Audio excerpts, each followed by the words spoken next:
Pasi ndefu ya Henry Stanich kumtafuta Idi Nado, amepoza Idi Selemani anaweka ndani. Enock Molia.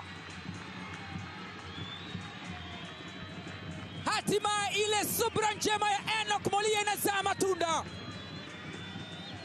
Hajasubiri sana. Ni mechi ya 3 tu ya msimu mpya 2026-27.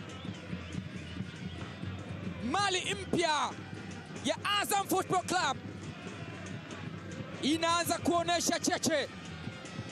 Anaanza kuzifumania nyavu.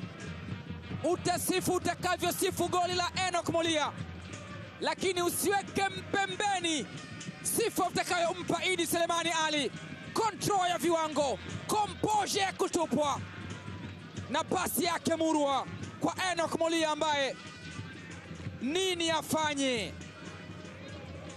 Alikwisha rahisishiwa kazi na Idi Selemani Ali. Kazi yake ilikuwa ni nyepesi tu, kama kuchukua tonge kuweka kinywani. Enock Molia anafungua. Mayombia ni mpira wa kutenga kuelekeza Azam. Wameanza fupi. Saleh Karabaka analazimisha ndani huko. Ametoka alikotokea na kuja kukatisha furaha ya Azam FC. Nonyem Okorocha. Wana maswali ya kujiuliza walinzi wa Azam Football Club. Katika jaribio la mwisho la kipindi cha kwanza, Pamba Jiji wanasawazisha madhambi aliyoyacheza Idi Nado, akayacheza tena Pascal Msindo.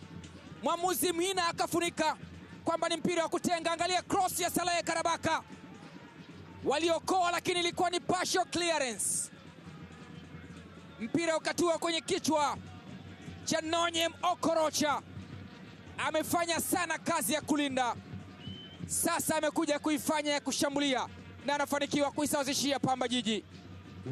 Kipindi cha kwanza kinashuhudia mabao mawili, moja la Azam na moja la Pamba Jiji.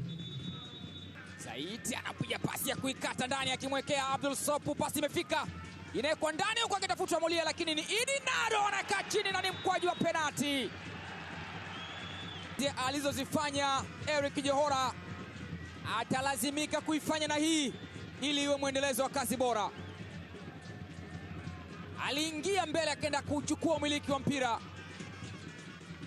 na akaenda kudai Idi Nado kwamba Hassan Kibailo, Abdul Suleiman, Hamis Sopo anacheza kwa madaha.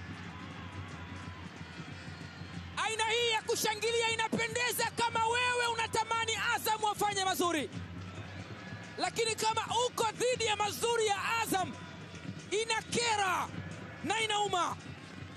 Abdul Suleiman Sopo, mkwaju wa pili wa penalti msimu huu, bao lake la 3 kwa msimu wa 26-27. Mvua ni mvua tu, haijalishi na kuloesha wapi. Kama imenyesha na imekunyeshea basi utaloa. Ndicho ambacho wanakutana nacho Pamba Jiji, ndicho ambacho wanakutana nacho wana TP Lindanda.